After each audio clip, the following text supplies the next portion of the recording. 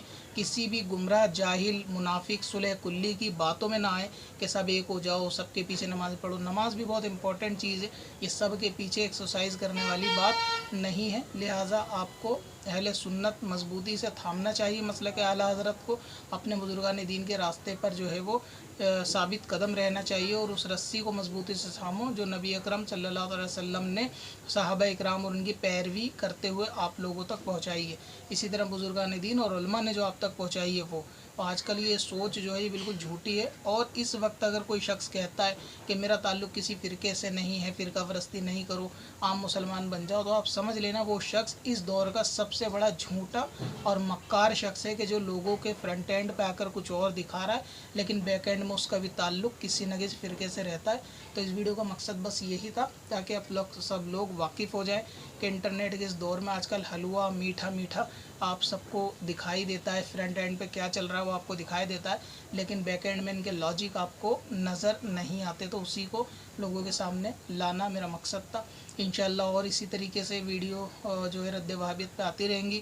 Channel پہ ایک پلے list ہے رد وہابیت کے نام سے، پلے لسٹ کو دیکھ لیں آپ کے ذہن میں اور انشاءاللہ تعالی معاملات جو ہے وہ صاف ہو جائیں گے. اب اپنی ویب سائٹ بلاگ کے لیے ہوسٹنگ خریدیں قادری سے اور پائیں سب سے سستی SSD اور cloud web hosting, light speed اور سی پینل کے ساتھ. اور اپنے بزنس یا ویب سائٹ کے لیے .com.in جیسے ڈومین نیم خریدیں، وہ بھی کم پرائس میں. آج ہی وزٹ کریں qadrihosting.com پر. کب سے اپنی خطاؤں کا شمارا جائے گا